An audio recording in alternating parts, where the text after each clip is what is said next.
रजीम बिस्मिल्लाहिर्रहमानिर्रहीम। आज का हमारा टॉपिक है bio energetic. Bio means living things या living organism, energetic means energy. अब बायो एनर्जेटिक में हम एनर्जी के बारे में पढ़ेंगे। हमारे पास जो है बायो एनर्जेटिक में study of energy relationship and energy conversion with in biological system. अब बायो एनर्जेटिक, अब हमें जैसे कि पता है लिविंग ऑर्गेनिज्म की बात हो रही है, तो तमाम लिविंग ऑर्गेनिज्म में कुछ केमिकल रिएक्शन हो रहे हैं। तो हमारे जो बॉडी में, चाहे वो प्लांट्स हो चाहे वो हम हो, ठीक है ना, तो हमारी बॉडी में क्या होते हैं लिविंग मतलब फूड एनर्जी जो है वो केमिकल एनर्जी में चेंज होती है, और इसको हम बायोलॉजिकल एनर्जी भी कह सकते हैं, बायोलॉजिकल सिस्टम भी बोलेंगे। अब एनर्जी जो है, हमें पता है कि एनर्जी वन फॉर्म से अनदर फॉर्म ट्रांसफ़र होती रहती है, ठीक है ना। तो इसी वजह से हम इसको स्टडी ऑफ एनर्जी ट्रांसफॉर्मेशन भी कह सकते हैं, सही। तो हमारे पास जो है, अगर हम देखें तो मेन सोर्स क्या है, सन है। सन हमारे पास मेन सोर्स ऑफ एनर्जी है।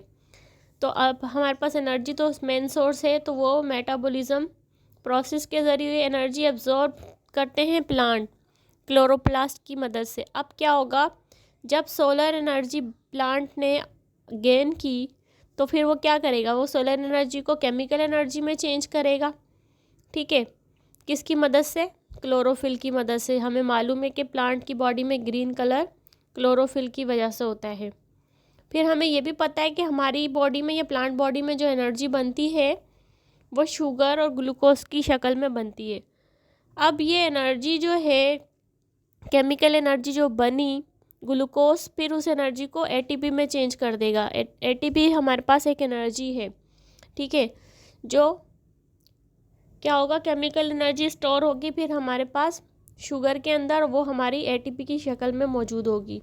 वो हमारी सोर्स ऑफ एनर्जी होगी, गुड सोर्स। जो एनर्जी हमारी बनी, जो हमारे पास केमिकल एनर्जी में चेंज हुई।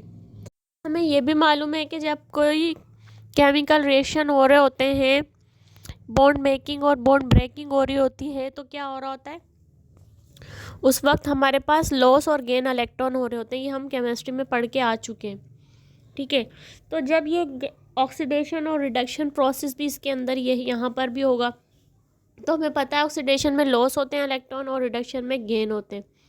लेकिन अगर हम देखें तो ऑक्सीडेशन में हमारे पास क्या हो गया, ऑक्सीजन गेन होगी और हाइड्रोजन लॉस होंगे, और इंक्रीज इनकी ऑक्सीडेशन नंबर इंक्रीज होगा। इसी तरीके से रिडक्शन में हमारे पास लॉस हो गए ऑक्सीजन, और जो है गेन होंगे क्या, हाइड्रोजन। जैसे कि हमें मालूम है, यहाँ पर आप देखें तो gain of oxygen, loss of electron, gain of electron. यहाँ पर गेन ऑफ ऑक्सीजन और ऑक्सीजन गेन और ऑक्सीडेशन में, और रिडक्शन में लॉस हो रहा है। यहाँ पर हाइड्रोजन लॉस हो रहा है तो वहाँ पर हाइड्रोजन गेन हो रहा है। यहाँ इंक्रीज होंगे ऑक्सीडेशन नंबर तो वहाँ डिक्रीज होंगे, सही। अब ये ऑक्सीडेशन रिएक्शन और रिडक्शन भी होगा, और साथ में क्या होगा, कैटाबोलिज्म और एनाबोलिज्म प्रोसेस होगा, जिसको हम मेटाबोलिज्म भी कहते हैं। अब हमने ये पढ़ा था कि हमारे पास क्या प्रोसेस होता है, कैटाबोलिज्म, ठीक है, और एनाबोलिज्म। अब हमारे पास जब ये प्रोसेस हो रहा है तो कैटाबोलिज्म में क्या होगा, बॉन्ड ब्रेकिंग होगी, ठीक है। जब ब्रेकिंग होगी तो रिलीज होगी एनर्जी, क्या होगी, रिलीज होगी एनर्जी। और यहाँ पर यहाँ कैटाबोलिज्म में ब्रेकिंग हो रही है, तो यहाँ पर मेकिंग हो रही है, मतलब बन रहा है, कोई भी बॉन्ड फॉर्मेशन हो रही है और केमिकल रिएक्शन टेक प्लेस हो रहा है। तो यहाँ पर इस तरीके से ये प्रोसेस हो रहा है। अब जब हमारी बॉडी में ऑक्सीडेशन और रिडक्शन प्रोसेस हो रहा है, तो हमारे पास जो है रिडक्शन किसकी हो रही है, कार्बन डाइऑक्साइड की। तो हमारे पास जो है लाइट की सूरत में जो प्लांट है, प्लांट एनर्जी एब्जॉर्ब करेगा लाइट की शक्ल में, फिर वो क्या करेगा, रिडक्शन करेगा कार्बन डाइऑक्साइड की, और हाइड्रोजन ये गेन कर लेगा। फिर हमारे पास जो है प्लांट क्या करेंगे, फूड एनर्जी बनाएंगे। फूड एनर्जी जो बनी, इसने स्टोर कर ली एनर्जी। प्लांट जब प्लांट हो या लिविंग थिंग्स कोई भी हो, जब ये रिस्पायरेशन करते हैं तो रिस्पायरेशन में फूड ग्लूकोज ब्रेक डाउन होगा और उसके नतीजे में क्या होगा, एटीपी बनेगी। सही, एटीपी बन रही है। अब यहाँ पर जब हमारे पास केमिकल रिएक्शन टेक प्लेस हो रहा है तो एडीपी में फॉस्फेट ग्रुप आके अटैच हुआ, उसने एटीपी बना दी, एटीपी बन गई। उसके बाद क्या हुआ, हमारे पास ऑस्मोसिस और डिफ्यूजन रिएक्शन होगा, active transport high concentration to lower concentration. जाहिर सी बात है, हमने पढ़ा कि इलेक्ट्रॉन की मूवमेंट हो रही है तो एटम्स भी हैं यहाँ पर, एटम्स के मैक्रो माइक्रो मॉलिक्यूल्स भी हैं। तो जो मॉलिक्यूल्स हैं उनकी ट्रांसपोर्ट होगी, फिर उसको मेंटेन किया जाएगा। ठीक है, अब ये यहाँ पर जो कुछ भी हो रहा है उसमें साथ साथ ये सारा काम एनर्जी करवा रही है, एटीपी एनर्जी करवा रही है। ठीक है ना, तो एटीपी एनर्जी ये काम तो सब करवा रही है, लेकिन साथ के साथ कुछ ना कुछ थोड़ी बहुत हीट लॉस भी हो रही होती है और कुछ हीट गेन भी हो रही होती है, मेंटेनेंस भी कर रही है मॉलिक्यूल्स की, और केमिकल सिंथेसिस भी हो रही है, जैसे कि हमने पढ़ा था एनाबोलिज्म और कैटाबोलिज्म।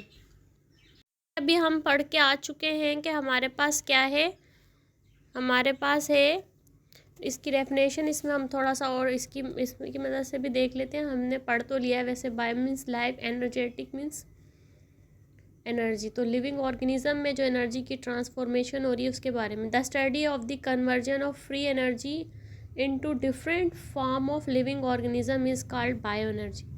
हमें पता है कि बायो लिविंग ऑर्गेनिज्म में एनर्जी जो है ना, कोई भी एनर्जी हो वो एक फॉर्म से दूसरी फॉर्म में चेंज तो होती है, तो इसको हम बायो एनर्जेटिक बोलेंगे।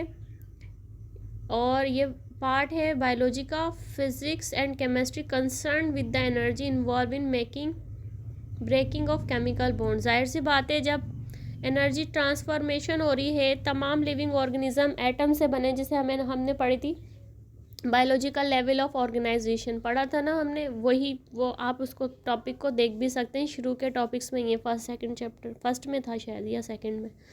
तो हमने पढ़ा था कि एटम्स से ही तमाम लिविंग ऑर्गेनिज्म बन रहे हैं, एटम्स थे, फिर मॉलिक्यूल थे, मैक्रो मॉलिक्यूल से। तो यहाँ पर ये सारी एनर्जी की चेंजेस आ रही है। एटम जो है, एक एटम से दूसरे एटम में इलेक्ट्रॉन की ट्रांसफॉर्मेशन हो रही है। अब यहाँ पर chemical process of energy transformation, जैसे अभी हमने पढ़ा था कि ब्रेकिंग होगी और मेकिंग होगी, दोनों काम हो रहे हैं। यहाँ पर ऑक्सीडेशन भी होगी, रिडक्शन भी होगी। जो अभी हम पढ़ के आ चुके हैं, ऑक्सीडेशन में लॉस था, रिडक्शन में गेन था। तो इस तरीके से हमारे पास जो है ये डेफिनेशन तो हम पढ़ के आ ही चुके हैं। अब आगे मैं आपको बता देती हूँ, यहाँ पर एक एग्जाम्पल दी हुई है। Iron react with oxygen to form chemical called rust. जैसे आयरन जो है उसने क्या किया, ऑक्सीजन के साथ रिएक्ट किया और जो है लोहे पर जंग लग गया, रस्ट माने जंग लगना। In this reaction iron loss some electron which transfer of to oxygen. Iron ने क्या किया, अपने इलेक्ट्रॉन लॉस किए और जो था दूसरा एटम ऑक्सीजन था, उसने उसके गेन कर लिए। अब in this reaction ferrous is oxidise, ferrous जो है ऑक्सीडाइज हो गया, तो ये रिएक्शन कहलाएगा रिडक्शन रिएक्शन। अच्छा, ऑक्सीडेशन और रिडक्शन रिएक्शन को मिला के ना रिडक्स रिएक्शन भी कहते हैं। On the other hand reaction occur called reduction where gain of electron and H+ occur. This gain of electron also bring energy which is store in it. अच्छा, यहाँ पर हम थोड़ा सा तस्वीर की मदद से भी देख लेते हैं। यहाँ पे क्या है, यहाँ पर अगर आप देखें तो हमारे पास क्या है, reduce compound A reducing agent, A is oxidise. यहाँ पर अगर हम देखें तो हमें पता लग रहा है कि रिड्यूस कर रहा है ए जो है हाइड्रोजन, ए एक कंपाउंड का नाम रख दिया, A is oxidise loss electron. हमने पढ़ा था ऑक्सीडेशन में लॉस इलेक्ट्रॉन होंगे और रिडक्शन में गेन होंगे।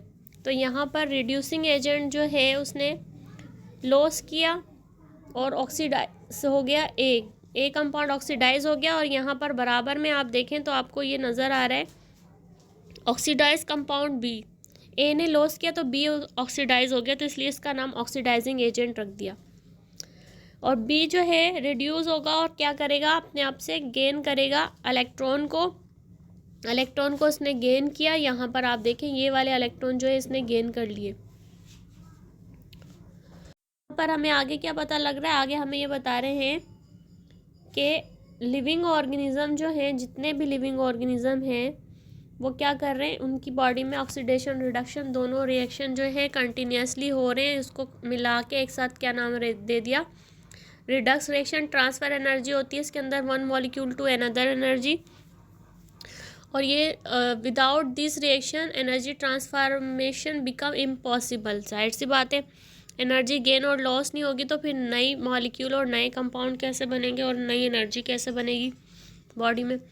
अब एनर्जी को करेंसी भी कह रहे हैं, क्यों कह रहे हैं, क्योंकि बायो एनर्जेटिक मॉलिक्यूल्स जो हैं इनका होना बहुत ज़रूरी है, क्योंकि यही तमाम बॉडी में मेटाबॉलिक एक्टिविटीज़ करवा रहे हैं, तमाम परफॉर्मेंस करवा रहे हैं। मालूम है कि हम सोलर एनर्जी को स्टोर कर लेते हैं, फिर हम उसे यूज़ करते हैं। तो इसी तरीके से ह्यूमन बॉडी, लिविंग ऑर्गेनिज्म के पास भी यही प्रोसेस है। लिविंग ऑर्गेनिज्म जो हैं क्या करते हैं, लिविंग ऑर्गेनिज्म आल्सो है similar type of system to store energy. तो लिविंग ऑर्गेनिज्म में भी स्टोर एनर्जी करने की सलाहियत मौजूद होती है, जो क्या करती है, एटीपी की शक्ल में बनती है। अब अगर हम यहाँ पर देखें तो हमें पता लग रहा है कि लिविंग ऑर्गेनिज्म जो हैं जितने भी क्या कर रहे हैं, उनके पास सिमिलर टाइप ऑफ एनर्जी है। This energy store in special molecule called adenosine triphosphate. In living organism energy is liberate during adenosine diphosphate.